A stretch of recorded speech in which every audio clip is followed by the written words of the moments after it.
Muy buenos días, bienvenidos de nuevo a Negocios Televisión. Comenzamos ya el espacio, el repaso de las noticias, pendientes de lo que sucede en Oriente Medio, pendientes de la última advertencia por parte de Israel. Dice que cada vez está más lejos un acuerdo con Hezbollah. También, por supuesto, vamos a mirar al intento de asesinato de Donald Trump, la primera reacción del propio Trump, también la respuesta de los líderes mundiales y Rusia diciendo, bueno, pues que el problema está en Estados Unidos, que la inteligencia de Estados Unidos debe valorar, debe estudiar estos vínculos del presunto, precisamente, que intentó asesinar a Donald Trump, del presunto infractor, con Ucrania. Enseguida miramos a todo esto, miramos también a un nuevo ataque aéreo por parte de Rusia en Kiev, miramos también pruebas de preparación para utilizar las armas nucleares, pero empezamos hablando de Israel, empezamos hablando del ministro de Defensa, Yoav Gallant. Ha trasladado a Estados Unidos un ultimátum. Dice que la opción de un acuerdo para poner fin a los enfrentamientos con Hezbollah en la frontera con Líbano está desapareciendo debido a los vínculos del grupo con Hamas ante el aumento de los combates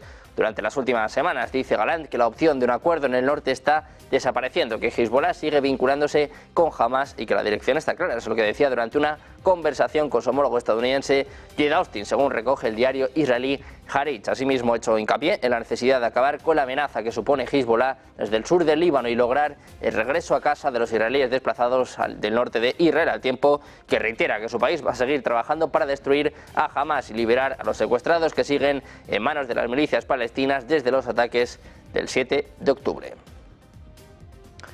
Precisamente mirando a Israel, varios militares israelíes levemente heridos en un ataque contra los ocupados altos del Golán. Les contamos que el ejército de Israel ha confirmado que varios militares han resultado levemente heridos en un ataque contra la zona norte de los altos del Golán y que ha sido llevado a cabo desde el sur del Líbano. Todo ello en el contexto de los enfrentamientos con el partido milicia chií Hezbollah. Los heridos han sido tratados sobre el terreno por las fuerzas médicas de las FDI, que no han necesitado evacuar a ninguno de ellos, según un comunicado de las Fuerzas de Defensa de Israel publicado en su cuenta de la red social X. También miramos al Mar Rojo, y es que los hutíes de Yemen han anunciado este lunes el derribo de un nuevo avión militar no tripulado de Estados Unidos mientras realizaba tareas hostiles en cielo yemení, el tercero en menos de 10 días y el 10º en los últimos meses. El portavoz militar de los hutíes, Yahya Saree, ha asegurado en un vídeo que sus defensas aéreas han derribado con éxito un avión no tripulado estadounidense MQ-9 Reaper en el espacio aéreo de la provincia de Damar, a unos 130 kilómetros al sur de Sanaa. El dron, dice, realizaba tareas hostiles y fue derribado con un misil tierra-tierra de fabricación local. Afirma que se trata del tercer avión de este tipo derribado en menos de una semana y el 10º durante la lucha santa. Y precisamente mirando al Mar Rojo, la Armada de la Unión Europea ha comenzado a remolcar el petrolero del Mar Rojo, avariado y atacado por los hutíes. Los remolcadores han logrado llegar al Sunion. Según han informado en X, los remolcadores se han conectado con éxito al buque y el remolque del MV Sunion a un lugar seguro que está en curso. Militantes hutíes con base en Yemen atacaron el Sunion el 21 de agosto cuando navegaba hacia Grecia cargado con cerca de 1 millón de barriles de petróleo procedente de Irak. La semana pasada Naciones Unidas advirtió que este petrolero en llamas representaba una enorme amenaza ambiental si no podía ser rescatado rápidamente. La Unión Europea ya había dicho que no había señales de que se hubiera producido un derrame de petróleo en la bodega de carga del buque, pero Estados Unidos indicó que había una fuga, lo que sugería que el combustible estaba saliendo de los tanques del barco. La ONU advirtió que el barco atacado por los hutíes era una gran amenaza ambiental.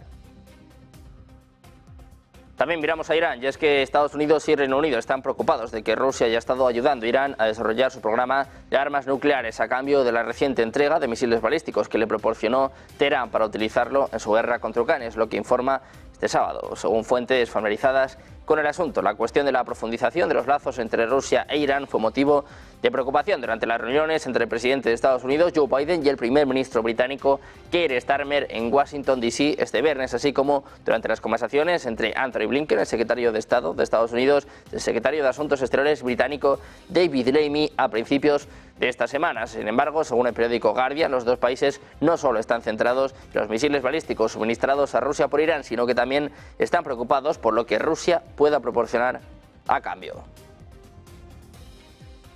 También la actualidad pasa sin duda por el candidato presidencial republicano Donald Trump, que ha vuelto a sufrir un intento de magnicidio del que ha salido indemne. A salvo, el candidato republicano ya aspirante a la Casa Blanca después de que el servicio secreto frustrara lo que el FBI ha calificado como un aparente intento de asesinato mientras jugaba al golf en su campo de West Palm Beach, en Florida. Los agentes del servicio secreto detectaron y dispararon contra un hombre armado en unos arbustos cerca del límite de la propiedad del campo de golf, a unos cientos de metros de donde Trump estaba jugando. El sospechoso dejó un rifle de asalto estilo AK-47 y otros artículos en la escena. Huyó en un vehículo, pero luego fue arrestado. Este aparente intento de asesinato contra Donald Trump se produjo apenas 2 meses después de que le dispararan en un mitin de campaña en Pensilvania, sufriendo una herida leve en la oreja derecha. Ambos incidentes ponen de relieve los desafíos que supone mantener seguros a los candidatos presidenciales en una campaña muy disputada y muy polarizada a poco más de 7 semanas de las elecciones del 5 de noviembre. Y miramos a la primera reacción precisamente del expresidente de los Estados Unidos, Donald Trump, que ha recurrido a su red social, a Truth Social, después del intento de asesinato contra su vida, para agradecer al Servicio Secreto de Estados Unidos y a las fuerzas del orden por mantenerlo a salvo. Decía Trump: sin duda fue un día interesante. Así reaccionaba después de que un hombre identificado por los medios de comunicación estadounidenses como Ryan Wesley Rhodes fuese arrestado, por lo que el Buró Federal de Investigaciones, el FBI, dijo que era un aparente intento de asesinato contra el expresidente. Trump expresó su gratitud al servicio secreto, al sheriff del condado de Palm Beach y a todas las fuerzas del orden por mantenerlo, decía, como el 45 presidente de los Estados Unidos y el candidato republicano en las próximas elecciones presidenciales. Decía Trump que estaba a salvo. Elogiaba el trabajo realizado para protegerlo como absolutamente excepcional. También ha reaccionado Rusia a este intento de asesinato contra el candidato republicano. Donald Trump habla de los vínculos precisamente de Ryan Rhodes con Ucrania. Dice que la inteligencia de Estados Unidos debe estar preocupado, y Dmitry Peskov, el portavoz de la presidencia rusa, ha dicho que en cualquier caso jugar con fuego tiene consecuencias. Dice Peskov que no es Rusia sino los servicios de inteligencia de Estados Unidos los que deberían pensar en las conexiones entre el sospechoso del intento de asesinato de Trump y Ucrania. Además, habla de las acusaciones contra la prensa rusa desde Washington, que atribuyen la interferencia de los medios rusos en los procesos internos estadounidenses. Dice Peskov que rayan la locura y que son inaceptables. Así describía las sanciones contra el canal de televisión RT en una rueda de prensa del secretario de prensa del presidente ruso Dmitry Peskov. Dice que este ataque a la prensa y que estas sanciones probablemente, dice, que serían graciosas si no fuera por las tristes acusaciones que están escuchando, especialmente de algunos empleados de alto rango. De hecho, decía Peskov, simplemente rozan la locura. Miramos también a la reacción de los principales líderes mundiales en torno al intento de asesinato de Donald Trump. El primer ministro israelí Benjamin Netanyahu, aliado del expresidente, ha dicho en un comunicado que él y su esposa Sara estaban conmocionados por el segundo intento de asesinato contra el presidente Trump y se sintieron aliviados al escuchar que también fracasó. Sin embargo, advertía Netanyahu, no debemos confiar en la suerte. Enviamos nuestros mejores deseos a Donald y Melania junto con la esperanza de que se tomen todas las medidas necesarias para evitar de antemano ataques tan letales contra un candidato a la presidencia de Estados Unidos. La ministra del Interior británica, Yvette Cooper, ha declarado a Sky News que es terrible ver que se está produciendo violencia política. Dice que la violencia no debería tener cabida en ninguna campaña política y que todos estamos contentos de que el expresidente esté a salvo y de que este intento, sea lo que fuere, lo que ocurrió, no haya tenido éxito. Precisamente el candidato presidencial republicano de Estados Unidos, Donald Trump, que atacaba este domingo a Taylor Swift, declarando su odio hacia ella, pocos días después de que la megaestrella del pop respaldara a su oponente demócrata Kamala Harris en una publicación en mayúsculas en sus cuentas de redes sociales. En Truth Social, Trump ha escrito odio a Taylor Swift. Inmediatamente después del debate entre Trump y Harris de la semana pasada, Swift informaba a sus 284 millones de seguidores en Instagram que planeaba votar a Kamala Harris, la actual vicepresidenta de Estados Unidos. Decía que lucha por los derechos y las causas que cree que necesita un guerrero que las defienda. El respaldo de Swift a Harris ha generado más de 9 millones de me gusta en su publicación de Instagram, lo que alimenta las especulaciones de que podría aumentar las opciones de que Kamala Harris ganara precisamente estas elecciones presidenciales. Precisamente miramos a las encuestas y es que Kamala Harris consolidaba su ventaja en las encuestas sobre Donald Trump en cuestiones económicas, especialmente entre los votantes que vieron el debate presidencial la semana pasada. Es lo que muestra la primera encuesta electoral centrada en la gran economía desde el enfrentamiento televisado. Por segundo mes consecutivo, la encuesta Ross de FT y Michigan, que publica Financial Times, recoge una ligera ventaja entre la demócrata sobre Trump en la gestión de la economía. El 44% de los votantes registrados dijeron que confiaban en la vicepresidenta demócrata para manejar la economía, mientras que el 42% confiaban en el republicano Donald Trump. El mes pasado Harris lideraba con el 42% frente al 41%, pero según Nielsen la lectura mejora para la vicepresidenta entre quienes vieron el debate, un cara a cara que vieron unos 67 millones de personas, sobre todo en este caso en Estados Unidos. De las casi 3/4 partes de los encuestados que dijeron haber visto todo o parte del debate de 90 minutos, el 48% dijo que confiaba más en Harris para gestionar la economía, en comparación con el 42% que lo hizo a favor de Trump. Entre los que no vieron el debate, Trump tenía una ventaja. El 41% confiaba en Trump, mientras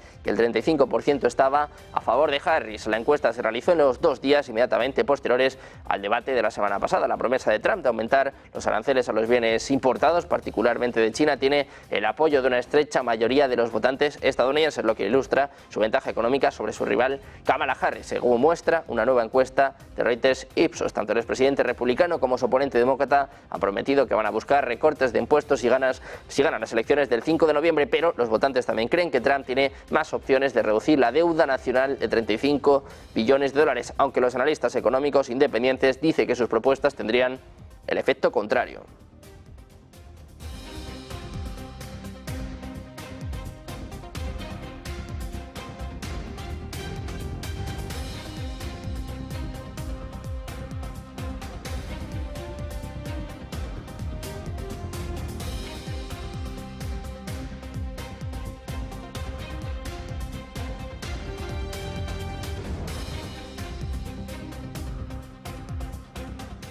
Y miramos a Europa, y es que Thierry Breton ha dimitido inesperadamente este lunes como comisario europeo de Mercado Interior, acusando a la presidenta de la Comisión Europea, a Ursula von der Leyen, de presionar a Francia para que le sustituyera por otro candidato. En una carta compartida en X, Breton ha dicho que se enteró de esta decisión hace unos días, mientras von der Leyen ultimaba los detalles de su nuevo equipo. Criticó cómo se manejó la situación, calificándola de amenaza y de gobernanza cuestionable. Su renuncia es efectiva de inmediato, decía Breton, que hace unos días, en la recta final de las negociaciones sobre la composición del futuro colegio, hablando a von der Leyen: usted pidió a Francia que retirara mi nombre por razones personales que en ningún momento ha discutido directamente conmigo, y ofreció como contrapartida política una cartera supuestamente más influyente para Francia en el futuro. Dice que ahora se le va a proponer un candidato diferente, es lo que escribía Breton a von der Leyen precisamente en esta carta.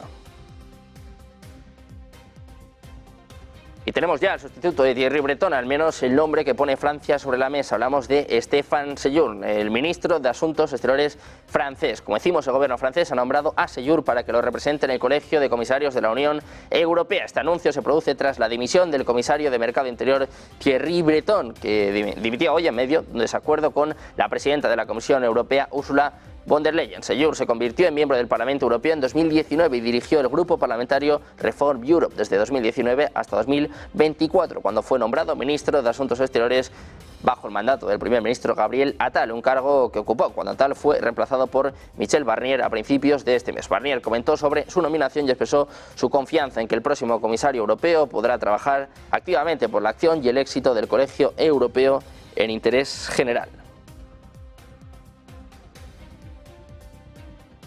Y de Europa pasamos a Rusia. Les contamos que el riesgo de una guerra nuclear es el más alto desde el fin de la Guerra Fría. La causa reside principalmente en las amenazas y ejercicios nucleares que Rusia lleva a cabo en medio del conflicto en Ucrania, pero no solo en Rusia. Las tensiones en Oriente Medio pueden impulsar a Irán a acelerar su presunta búsqueda de un programa de armas nucleares. Corea del Norte sigue, por su parte, modernizando y ampliando su arsenal nuclear. Y si Donald Trump gana un segundo mandato, Estados Unidos también podría volver a realizar pruebas nucleares, lo que sugería el asesor de seguridad nacional de Trump, Robert O'Brien, en Foreign Affairs este verano. Los países están desafiando de manera más concertada la norma contra los ensayos nucleares, la más débil de todas las normas. La violación reciente, más flagrante de las 3 normas, ocurrió con la prueba de Corea del Norte en 2017, de lo que se sospecha que fue un arma termonuclear. Menos flagrantes, pero igualmente relevantes, son sus constantes amenazas de volver a realizar pruebas. Estas acciones no solo han mostrado avances en las capacidades nucleares de Corea del Norte, sino que también han desafiado el consenso mundial contra las pruebas nucleares. Precisamente Rusia ha indicado su voluntad de reanudar las pruebas nucleares en medio de tensiones geopolíticas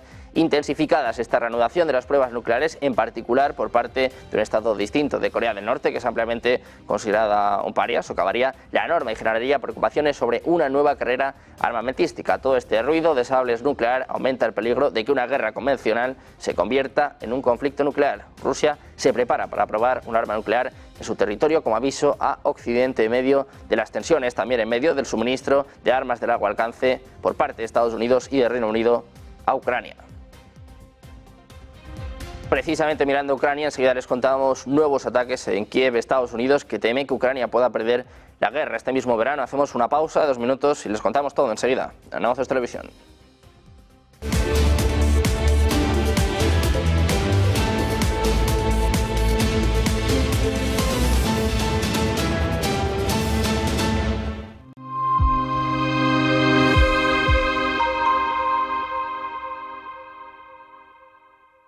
¿Verdad que no saltarías de un avión sin paracaídas? Entonces, ¿por qué alquilas tu inmueble sin garantizar el cobro? Con el nuevo servicio Garantía Indefinida SEAC, tienes garantizado el cobro del alquiler puntualmente. Defensa jurídica, daños por vandalismo y protección antiocupas. Alquila tranquilo, SEAC responde.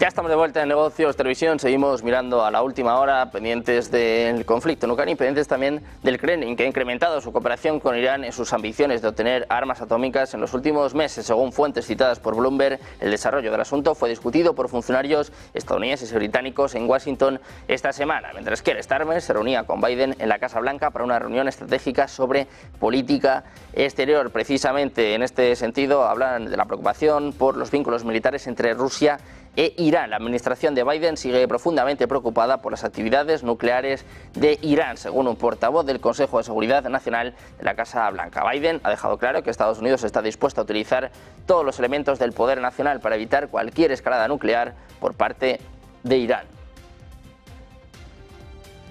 Y miramos también a nuevos ataques en Kiev. Ucrania denuncia un ataque con drones rusos sobre Kiev. Se habla de hasta 56 drones Shahid lanzados en las últimas horas. Como decimos, Rusia ha lanzado un nuevo ataque aéreo sobre Kiev durante la madrugada de este lunes, el octavo en lo que va de mes. Según el ejército ucraniano, sus defensas han logrado destruir 53 de los 56 drones lanzados. El jefe de la administración militar de Kiev, Sergei Popko, ha dicho que por el momento no se han contabilizado ni víctimas ni daños. La magnitud del ataque, que ha mantenido a Kiev bajo alerta aérea durante 3 horas y media, no se va a conocer hasta más tarde en el día de hoy. También miramos a bombardeos en Kharkov. Al menos una persona ha fallecido y 43 han resultado heridos por bombardeos rusos. El balance actualizado de víctimas por los bombardeos rusos sobre Kharkov, proporcionado por las autoridades ucranianas, ha aumentado una persona fallecida y 43 heridas. El Servicio Estatal de Emergencias de Ucrania ha explicado que han descubierto cadáveres bajo los escombros de un apartamento destruido en un 9º piso de un edificio residencial. 7 edificios y 20 coches han resultado heridos, según reza un comunicado publicado en su perfil de la red social de Facebook. Además, el gobernador militar de la región, Oleg Sinegubov, que ha confirmado el fallecimiento, ha añadido que las autoridades están trabajando en la identificación de la víctima, si bien ha indicado que se trata de una mujer. Miramos precisamente a Ucrania en medio del conflicto, de la tensión, de la preocupación de Estados Unidos, también del posible suministro de armas de largo alcance por parte de Estados Unidos y de Reino Unido. También hay tensión en las filas del propio Zelensky, y es que podría producirse un golpe de Estado en Ucrania si en aras de los acuerdos de paz fuera necesario intercambiar territorios. Es lo que escribe en las últimas horas The Washington Post. Muchos ucranianos, especialmente entre los soldados de las Fuerzas Armadas de Ucrania, no están dispuestos a aceptar un acuerdo de paz a cambio de concesiones territoriales. Es lo que señala este periódico en medio de la incursión en Kursk, también en medio de los avances rusos en Donetsk. Las Fuerzas Armadas ucranianas no quieren ceder territorio. Hablan del plan de paz de Zelensky, de este famoso plan de la victoria. Miramos también a la preocupación de Estados Unidos. Teme que Ucrania pueda perder la guerra este mismo invierno. Todo esto porque los comandantes, sobre todo los comandantes rusos, están cambiando sus tácticas de ataque aéreos para destruir el sistema energético de Ucrania. Los funcionarios ucranianos creen que cerrar 3 plantas de energía nuclear podría paralizar la economía y debilitar la posición del país en las conversaciones de paz. Estas preocupaciones también han influido en la administración de Joe Biden, sobre todo en lo que refiere a revisar las restricciones a los envíos de armas como ATACMS y Extrausados, aunque todavía no hay una decisión final. Eso sí, se espera la luz verde final, el ok definitivo para Ucrania en el próximo Consejo de Seguridad de la ONU en Nueva York. Precisamente Ucrania ha invitado este lunes a la ONU y al Comité Internacional de la Cruz Roja a visitar la parte de la región rusa de Kursk ocupada por las fuerzas de Kiev. Dice que Ucrania está dispuesta a facilitar su labor y demostrar su adhesión al derecho internacional humanitario, es lo que apunta en redes sociales el jefe de la diplomacia ucraniana, Andrei Sybiga.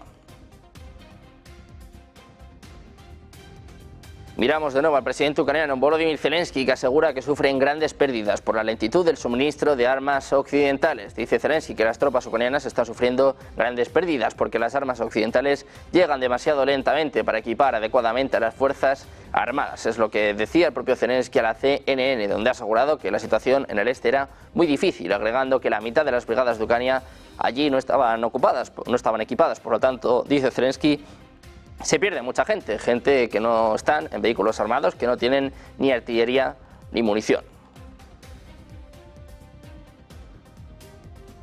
Y hablamos también de Argentina. Milei acaba de presentar su propuesta para el presupuesto de 2025, un discurso de recetas, aunque las cifras las marcaba la Casa Rosada en un comunicado posterior. Hablaba incluso de cambiar la historia de Argentina para España, su objetivo de seguir reduciendo el Estado, blindando el resultado fiscal, sea cual sea el escenario económico. Decía esto después de lograr que un superávit fiscal de 0,4% del PIB en los primeros 7 meses del año, frente a un déficit de un 6% del PIB en 2023. El jefe del gobierno ha hablado de déficit cero y poner un cepo al Estado. Dice que a partir de ahora la Argentina será solvente y lo ha dicho ante un proyecto de presupuesto 2025 que establece que las cuentas nacionales deberán observar equilibrio fiscal o incluso superávit. Dice Milei que la presión impositiva en Argentina ronda el 60% y denuncia como se trata de un verdadero disparate para un país que necesita acumular capital. Milei insiste en que aspira a convertir a Argentina en el país más libre del mundo y retirar al Estado de buena parte de la economía para promover la iniciativa y la actividad privadas. Entre sus recetas dice que las provincias en su conjunto deben hacer un ajuste adicional de 60.000 millones de dólares. En un comunicado posterior, la Casa Rosada detalló que espera un crecimiento para 2025 del 5% del PIB, una inflación del 18,3%, la de hoy es de un 236, y un superávit primario del 1,3% del PIB, que será levemente superavitario una vez pagados los intereses de la deuda externa. El gobierno de Milei envía así un mensaje a sus acreedores que temen que el país no alcance a juntar las reservas internacionales necesarias para cumplir con sus obligaciones. Hoy el Banco Central tiene reservas negativas de 4.000 millones de dólares. También en Estados Unidos toca semana de política monetaria. Este miércoles, con Europa ya cerrada, conoceremos la decisión de la FED. La herramienta de la Reserva Federal sigue apostando por una mayor inclinación a un recorte de 25 puntos básicos en clara sintonía con el principio de conservadurismo con el que suele llevar la institución monetaria, cuando los responsables tienen sobre todo algunas dudas sobre el efecto de la política monetaria. Sin embargo, el mercado parece seguir trabajando con la tesis de que apostará por una mayor cuantía hasta de medio punto, mientras la Reserva Federal sigue debatiendo si iniciar el ciclo de recortes de tipos con una reducción de 25 o 50 puntos básicos en su reunión de esta semana. El principio parece dar una respuesta clara. Según los expertos, la situación no es fácil, dado que el balance de riesgos para el doble mandato de la FED, lograr una inflación del 2% y apoyar el empleo, es desigual. Los datos del índice de precios al consumidor de agosto mostraron que el crecimiento anual de los precios cayó a solo el 2,5%, en línea con la medida de PCE preferida por la FED. Sin embargo, el mercado laboral se está enfriando rápidamente. Las cifras de nóminas no agrícolas se han revisado a la baja durante el verano. La tasa de apertura de empleos ha vuelto a estar cerca de los niveles previos a la pandemia y los planes de contratación de las pequeñas empresas son moderados.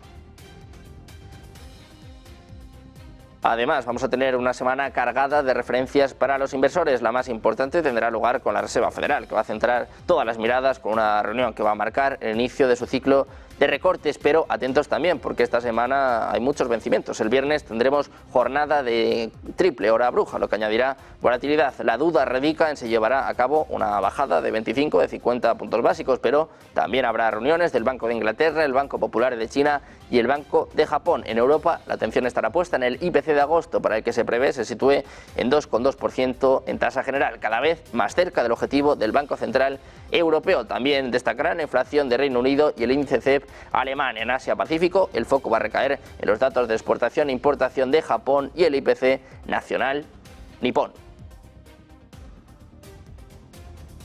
Una semana marcada por la Reserva Federal en lo que concierne a la economía, todos pendientes también de la actualidad en torno al intento de asesinato de Donald Trump. No se vayan porque enseguida volvemos con todas las claves, pero antes, si todavía están pensando en sus vacaciones, un consejo de la mano de Oliva Nova.